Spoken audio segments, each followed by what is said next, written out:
How much do we move our body? Would you say that what we're currently doing is that helping or hindering our current and future health and well-being and just our general overall somatic well-being?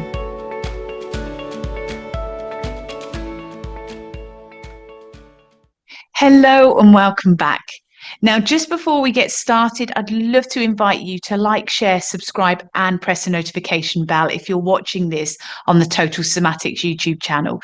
And that just allows you to get the updated episodes as and when they arrive.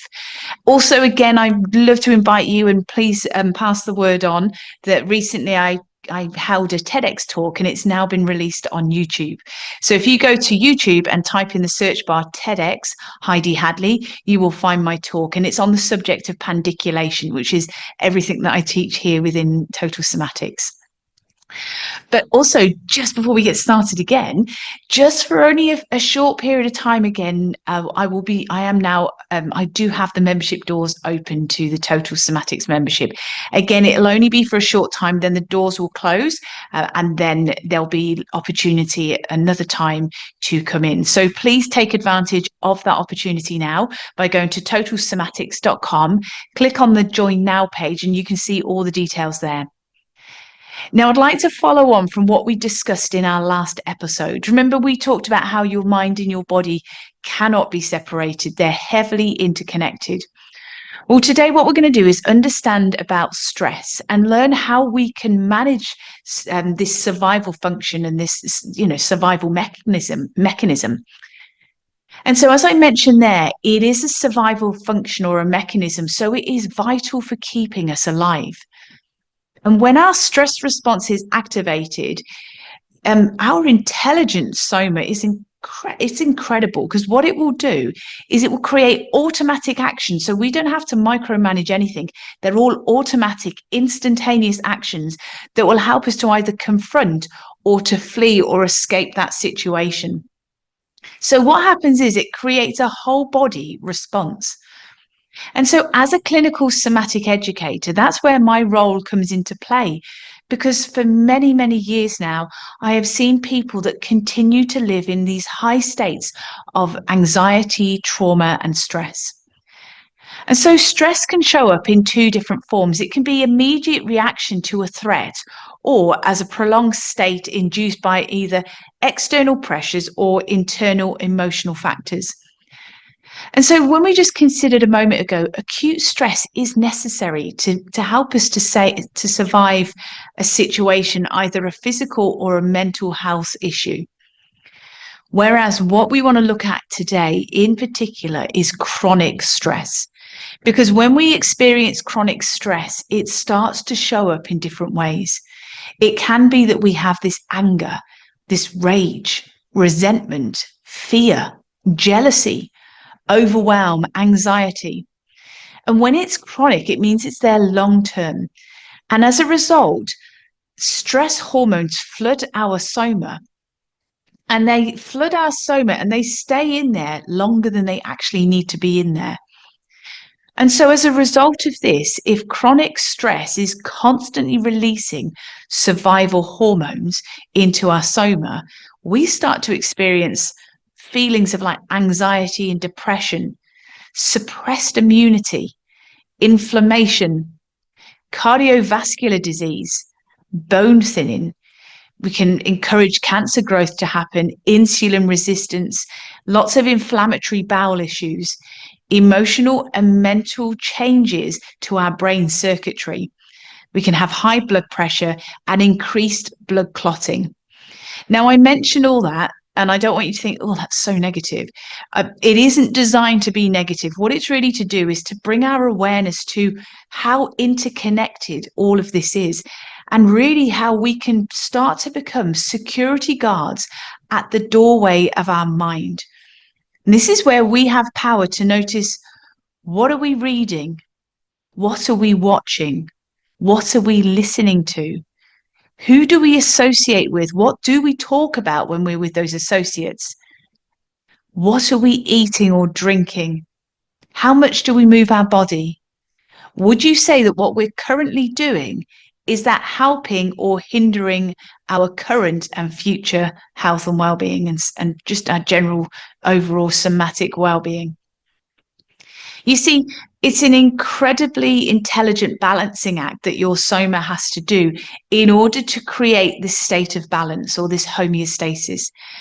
And so that's whereby there are things that I've mentioned straight away that we can do immediately. We can start becoming really selective about what we're letting into our mind, because again, our mind and body cannot be separated. So whatever's going on in our head is going to translate and affect into our body.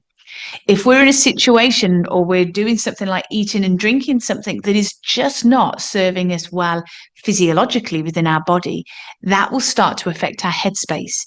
Can you see how it's all interconnected? So there are things that you can do immediately. However, what I want to share with you is two resources and then some ongoing support too. So the two resources are going to help to actually regulate your nervous system. This is really important to create calmness, to create regulation, so that we have a greater bandwidth or we have a greater capacity to deal with the fluctuations in stress. As I mentioned earlier, feelings of overwhelm and anxiety and fear, that shows when we're having a dysregulated nervous system. So we will feel these emotions, but they should only be short-lived. Whereas, as we've considered today, this chronic condition of stress is what feeds into emotional and physiological impact to our soma.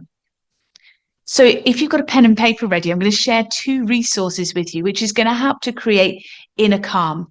And if we have been living in our head and just trying to talk ourselves into feeling better, I'm going to give you a resource which takes you out of your head and is teaching you to start feeling more comfortable from the neck down into our body. So it's going to start to let us inhabit our internal world so that we can start to make those those behavioral patterns and changes towards healing and repair of our nervous system.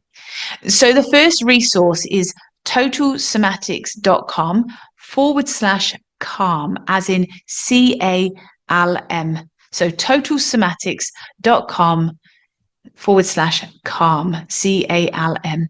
The second resource is totalsomatics.com/regulate.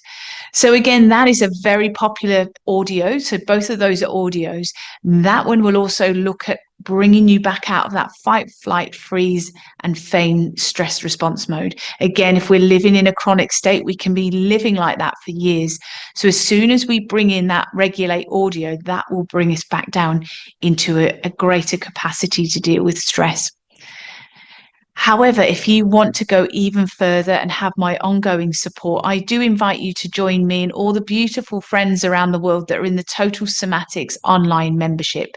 So when you come into the membership, you have a structured pathway that just starts you with those building blocks of understanding clinical somatic movement, mindset, and mindfulness.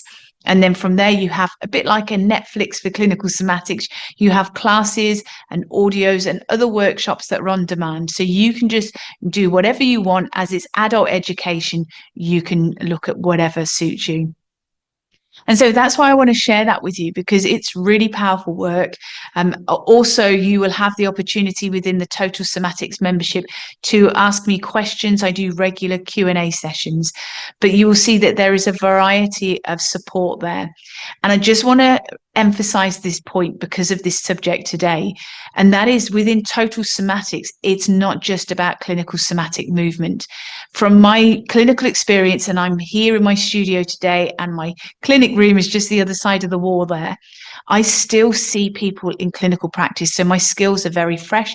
They stay up to date according to what is happening in the world. And that includes not just in person, but I do a lot of work online as well. So bearing that in mind, what I just want to share with you is the importance of movement, somatic movement, but also the mindset and mindfulness component. As you could see today, and from our previous episode, if we're not addressing the mindset aspect and mindfulness, as wonderful as clinical somatic movement is, we're missing some key points that help with regulation and also greater capacity and flexibility within your nervous system. That is what Total Somatics provides for you. So it's the 3 M's: movement, mindset, and mindfulness. So I hope you can join me. It's totalsomatics.com, and then click on the Join Now page. As the doors are currently open, come on, join, because soon they will be closing again, and they'll just open again at some point in the future. So until next time, all my love and my very best wishes. Take care. Bye. Thank you for joining me today. If you've enjoyed this episode, please leave a rating and also forward this on to somebody you know will benefit. To learn more about pain relief, plus how to improve your health and well-being, go to totalsomatics.com. Until next time, take care.